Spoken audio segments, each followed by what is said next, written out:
Spike, they've wasted no time. The Decepticons are attacking your home. They'll take the Energon from anywhere they can get it, and happily will do so by force. We have no choice. I brought our war to this beautiful place, even if by accident. It's my duty to now defend it. Quote Optimus Prime. Skybound, Entertainment, Transformers, Volume 1, Issue 2, Energon Universe. Optimus Prime walks through a wood, marveling at the beauty of Earth, the plants, the animals, the scenery. He finds it all breathtaking. However, his serenity is interrupted upon hearing a crunch underneath his foot. He stepped on a small deer, killing it. Optimus leans down, cradling the creature with remorse. Spike emerges from the woods and reassures Optimus that it was an accident. Optimus tells Spike that this world is so fragile compared to his own. Seeing the Autobot leader's despair, Spike decides to change the subject of the conversation and ask Optimus about his name. Optimus tells him that the Prime title denotes he is a leader of the Autobots and was passed to him by the previous leader of their kind. Optimus in turn inquires about Spike's name, who reveals that his mom used to call him Spiky before she passed away due to his hair always sticking up as a child. Optimus is confused. He's never heard the terms mom or dad before, though he does know the concept of family. Spike then asks Optimus about where he comes from, prompting Optimus to tell him about Cybertron and the war between the Autobots and the Decepticons that has raged for the past 2 centuries. The Autobots' forces eventually dwindled from the Decepticons' relentless onslaught to the point where they were forced to flee the planet aboard the Ark. However, their escape was attacked by Megatron and the Decepticons. The last thing Optimus saw before they crashed into the mountain was Earth. Optimus thanks Spike for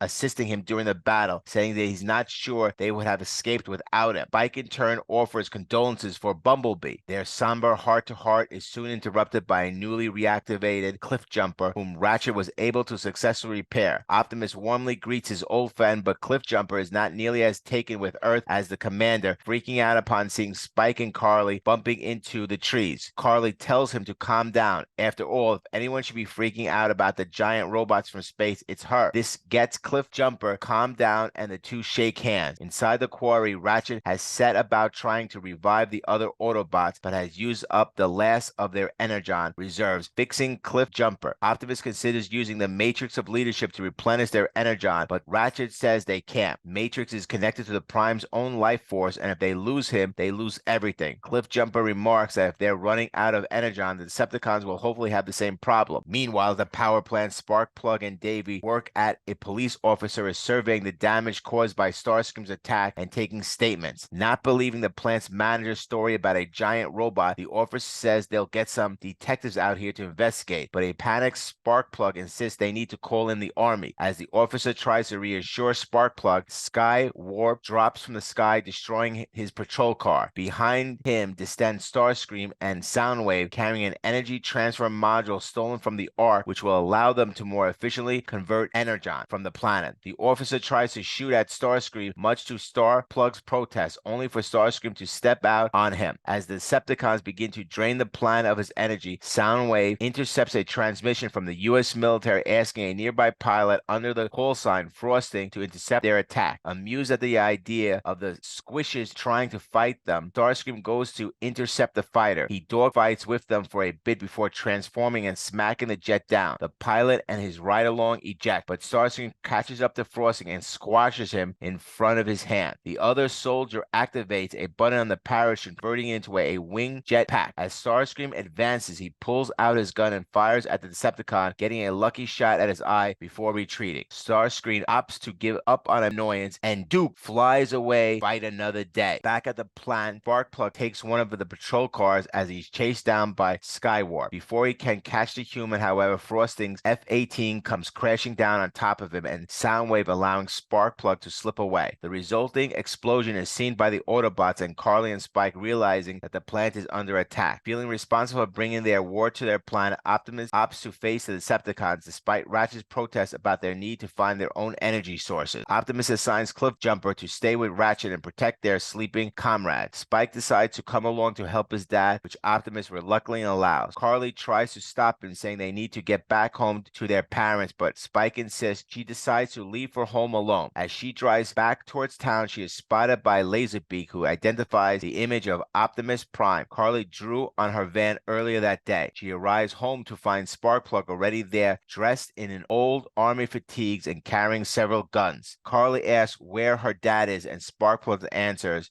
"They killed him. Davy is dead." Notes: having been merely hinted at in the last issue, the flashback to the war on Cybertron gives us a first look at Megatron through his whereabouts are still unknown. While mentioned but not seen last issue, this issue gives us a first appearance of Laserbeak still out scouting for the new sources of energy. The issue confirms that what Jetfire alluded to last issue, that unlike most incarnations of the G1 story, the war has only been raging for 2 centuries instead of the most traditional 4 million years. Transformer references. Cliffjumper compares Spike to a Turborat, a form of Cybertron wildlife. The first appeared in the 4th issue of Tom Socially and John Barber's Transformers vs. G.I. Joe. The police cars of the FPD are quite clearly based on Prowl, retaining its Japanese police car, his color layout, twin red siren lights, and opposed to red and blue, and the highway patrol makings on the back, none of which really makes sense on an American City Patrol car, but we'll let that slide. G.I. Joe references. First Sergeant Conrad S. Hauser, codenamed Duke, who makes his first appearance in Energon Universe in this issue ahead of his own title next month. While G.I. Joe doesn't exist yet in the continuality, it seems the U.S. military has been developing some high-tech tools such as Jetpack Duke uses. This could be a new take on the Jet Mobile Propulsion Unit Jump Jetpack from the G.I. Joe toy line, which Duke famously used in the opening sequence of the G.I. Joe the movie. Real-world references. Frosting's name is painted on the side of Jet's cockpit, a real practice comment on the United States fighter aircraft. It's worth noting, however, that the formatting is slightly off. His rank and full name should be on one line, which is callsign printed below. Instead, it lists simply his rank, first name, callsign on the same line. Errors. Among the deactivated Autobots in the query is Sideswipe, who appears to be miscolored as Mirage, and a bot who appears to be either Inferno or Grapple, with their wheels on the side of their legs rather than their foot, in the colors of Prowl. This issue contains a 4-page preview for Duke #1. Next issue, Skybound Entertainment Transformers Volume 1, Issue 3, Energon Universe.